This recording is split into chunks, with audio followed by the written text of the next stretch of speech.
Breaking news coming in at the top of the broadcast. Pune Porsche case update has now come in. A Juvenile Justice Board verdict is out on whether the court will try the person responsible for killing those families as a juvenile or as an adult. The latest that we know is the Juvenile Justice Board's verdict is out. The court has refused to try the juvenile as an adult. Now, it's been more than a year since the Pune Porsche case in which a speeding Porsche driven by a juvenile crashed into a two-wheeler in Pune, killing two techies in their 20s. The accident upended the world of their families.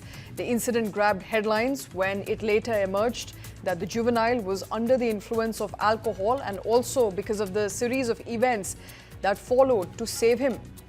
Now, for the families of the victims, justice still is far, far away. On the other side, the juvenile's father, who is a developer, two doctors and a few others remain behind bars.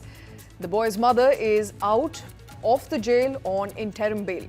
Here's a quick look at the timeline of the events in the case. In the early hours of 19th of May 2024, which is about a year ago, a Porsche allegedly driven by a 17-year-old in an inebriated condition fatally knocked down software engineers, two of whom were on a bike in Pune's Kalyani Nagar area. Although the boy was detained later, he was granted bail by the Juvenile Justice Board.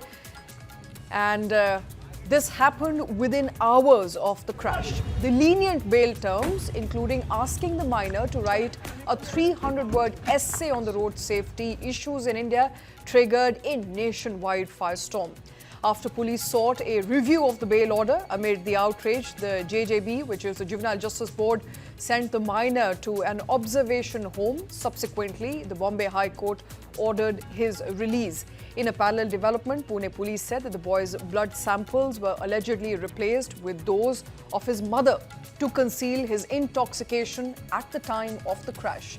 The police then arrested his parents, two doctors from Sassoon General Hospital, and few others were also arrested in the matter. And finally, a year since that unfortunate incident in which in early hours of 19th of May 2024, a Porsche allegedly driven by a 17-year-old inebriated and perhaps under the influence of alcohol after he knocked down at least two software professionals. It's been a year since then, and finally there is an update from Juvenile Justice Board, an update which is not going to make parents of and the family members of the victims happy. The Juvenile Justice Board has now refused to try juvenile as an adult, even though he was barely few months away from turning 18 years of age. He was under the influence of alcohol and he was driving a Porsche. And it's been 12 months since the families of the victims, Anish Avadhya and his friend Ashwini Costa, but justice seems very, very far away. Now, although remember the boy was detained, he was given an interim bail and he was also asked to write a 300-word essay that resulted in a nationwide conversation on how easy it is for a juvenile to get away after murdering people. And the latest that we know as far as that case is concerned, the Juvenile Justice Board's verdict is out on whether the accused person should be tried as a juvenile or as an adult, and the court has now ruled that they will be tried as a juvenile. This essentially means that the quantum of punishment that will be given to the accused will be far lower if they were to be tried as an adult. It's been a year since the Pune Porsche case in which a speeding Porsche, which was driven by the juvenile, crashed into a two-wheeler in Pune, killing two techies on spot. They were in their 20s. The accident upended their world. The incident grabbed headlines, as I mentioned earlier, because the juvenile was A, under the influence of alcohol, B, because they were asked to let go. They were let go very leniently. The only condition was that the minor write a 300-word essay on road safety, and that triggered a nationwide firestorm. Now, for the families of the victim, justice is very far away. The juvenile's father, who's a developer, two other doctors and a few others also remain behind bars. They are and believed to have contaminated The blood sample of the juvenile replaced it with the mother's blood. The boy's mother, in fact, is out on interim bail. Let's quickly take you through the timeline of the events. In early hours of 19th of May, the Porsche allegedly driven by a 17-year-old under the influence of alcohol fatally knocked down the software engineers Avadhya and Costa. All right, joining us on the show is Yogita Bhayana, who's a social activist. Yogita, this clearly seems to be a case where a juvenile who's barely away from turning the age of 18 is now going to get away with a very, very minor sentence, if at all. That's very the truth of the law. You can say that, because when we deal with rape cases as well, and when there are juveniles involved, even there is a benefit of doubt given. Even this boy was 20. If he would have just said that, okay, there is a benefit of doubt, the law gives to them for 2 years as a DNA test. So I think this is the whole loophole which we need to deal with, that we are giving cars to the minors, but we don't want to be, treating them as adults. So I think this is the responsibility of the society also, and definitely the lawmakers need to look into it, that how a minor was driving the car. Nobody checked him, and he was under the influence of alcohol also, and they washed up the whole, kind of the witnesses and the evidences. So I think there has to be some line drawn, and this kind of a punishment is definitely it is a blow to the victim's family. I mean, where will they get justice from? They also need to have justice somewhere, So I think there should be some balance. I understand the juvenile rights and all those things, but when someone is out, breaking the law outrightly in terms of thinking, and then he is an adult, in his thought he is an adult. So I think there should be some kind of a minimum dignified, kind of a punishment which also satisfy the other side in terms of victim family. Absolutely. But this is... No, I agree with you 100%. In fact, come to think of it, and I'm trying to understand what sort of quantum of punishment will be meted out if at all the accused is finally found guilty, and for a serious offence, crimes for which punishment is between 3 to 7 years of imprisonment, and that's it.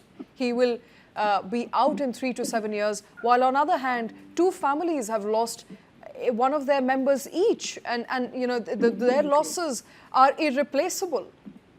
Absolutely. I think we need to kind of have the law reforms on particular thing, as we did it in juvenile, included in the crime against, humanity that way. But this is because it's a road accident, and it is always taken as benefit of doubt. However, it should be reworked. I think lawmakers should look into it and somewhere draw the line, or have some kind of a stricter kind of a watch where juveniles are not driving. If they are not equipped to drive, then they should not be on the roads. And there are no checks and balances. I mean, who let them drive? Who doesn't check them? Everything comes to, the authorities. And how can they let them drive on the roads? And how can they be drinking when the age of alcohol consumption for, it is given very defined. It is very rightly given. How can they be consuming alcohol then? So absolutely, it's a very valid point. So you have an individual who is not allowed to drink alcohol as per the local law, who's not allowed to drink as per the local law, and not allowed to be out on roads, obviously driving their parents' vehicle, is doing all of it, and yet is being tried as a juvenile. And despite killing 2 people, I think it's going to make a lot of people very angry, Yogita. But not just that, I think the initial what transpired when the accused was with the Juvenile Justice Board before they were given a bail, asked to write a 300-word essay, that also made a lot of people angry. It should. I mean, there was no way that they should have given essay to be written, and then 2 people have lost their lives. I mean, this is so derogatory and demeaning to the victim's family, what they must have gone through looking at that. Imagine if it is happening to us and people around us, and person who has done it getting along, whether it's intentional murder or it's an accident.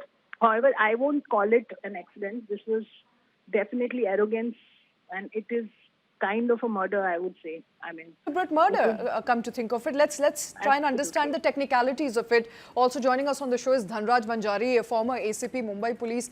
Mr. Banjari, thank you very much for taking time out. In your assessment, trying the accused here as a juvenile, how is it going to give them or allow for the families of the victim to get justice? What sort of punishment do you think for a case such as these are meted out to juveniles?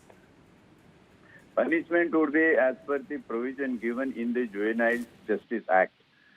Because it is Supreme Court, we can't say it is unfortunate or fortunate, whatever it may be. It's the law of the land. It's a constitutional compulsion on everyone to follow the dictates of the Supreme Court.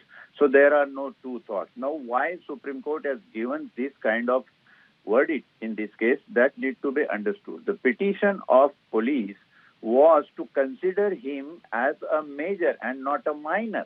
And for that consideration, police have their argument based upon two basic things. That was his mental, psychological and intellectual capacity. The person is well under capacity to understand the consequences of his act. So negligence would be purposefully, deliberately, and that's why he should be treated under IPC or new BNS section. That was the plea of the police. But as per the verdict of Supreme Court has observed that this argument doesn't have a footing and base under any law. You have not altered or you have not amended your laws to that effect.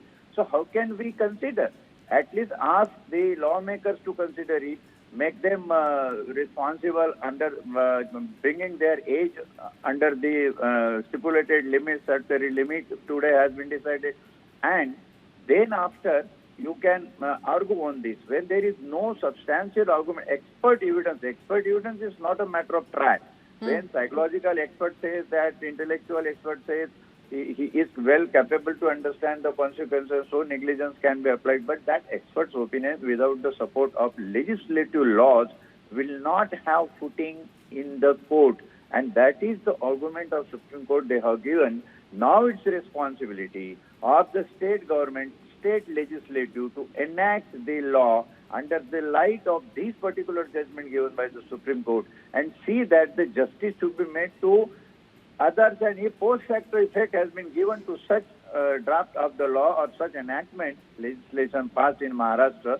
So this case again can be tried as per the ICC's provision. That is what I understand from today's judgment of Honorable Supreme Court.